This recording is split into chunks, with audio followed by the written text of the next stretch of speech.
কি আমি একটা রিয়েল লাইফ স্টোরি শেয়ার করবো। রিসেন্টলি আমার একটা বান্ধবীর সাথে হয়েছে যে ছেলেরা এত খারাপ হয় মাইরি এত পুরোনো রিলেশনশিপগুলোতেও মানে এরকম করে মেয়েদের সাথে জানতাম না। সবাই হয় না, কিছু কিছু ছেলেরা হয়। তো কথাটা হচ্ছে আমার বান্ধবীকে ১ বছর ৪ মাস ধরে একজন বলেছিল যে আমি তোমাকে ভালোবাসি, এই সেই প্রপোজ করেছিল। আমার বান্ধবী তো ওরকম পাত্তা দিত না। লাস্টে এত কল মেসেজ করতো, কথা বলতে বলতে এমনি ওদের মধ্যে ফ্রেন্ডশিপ হয়ে রিলেশনশিপে হয়ে গেছে। তো রিসেন্টলি ওরা ঘুরতে গেছিলো। তো ঘুরতে গিয়ে আমার বান্ধবী কী করেছে, ওর ফোন থেকে যখন হোয়াটসঅ্যাপ খোলে তখন ওই একটা মেয়ের নাম্বার পেয়েছে, ঠিক আছে? মেয়েটার সাথে চ্যাটিং করেছে, খেয়েছে সব কিছুই করেছে।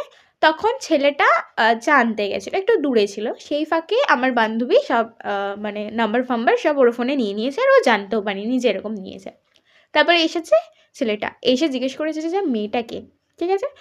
এবার ওই ছেলেটা তো খুব চালাক, বলেছে যে আমাকে লাইক করে এরকম। আমি ওকে বেশি লাইক করি না, আমার পিছনে পড়ে থাকে এরকম বলেছে। তো আমার বান্ধবী বলেছে, ঠিক আছে তোমার পিছনে পড়ে আছি তো তুমি চ্যাটিং কেন করেছো? ওর সাথে থাকো। আমার সাথে কেন আছো? বলেছে স্বাভাবিক ব্যাপার। এবার ছেলেটা তো বলেছে ঠিক আছে আমি ব্লক করে দেবো, ওইসব ছাড়ো।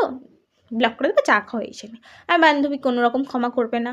তারপরে ছেলেটা কোনো রকম পায়ে ধরে ক্ষমা চেয়েছে। তো আমার বান্ধবী তাও আমাকে ক্ষমা করে দিয়েছে তাকে। তারপর বাড়ি গিয়ে যে নাম্বারটা নিয়েছিল আমার বান্ধবী ওই মেয়েটার, তাকে ফোন করেছে। ফোন করে বলছে, "তুমি কি একে চেনো?" এবার মেয়েটা বলছে যে, "হ্যাঁ, আমি তো চিনি। ও তো আমার বয়ফ্রেন্ড হয়। আমাদের ৩ বছরের সম্পর্ক। তার সাথে ওর বাড়িও সবাই জানে সব কিছু। আমার বাড়িতেও সব কিছু জানে। ইনফ্যাক্ট আমাদের বিয়ে দেবে বলে বলে রেখেছে।" তারপরে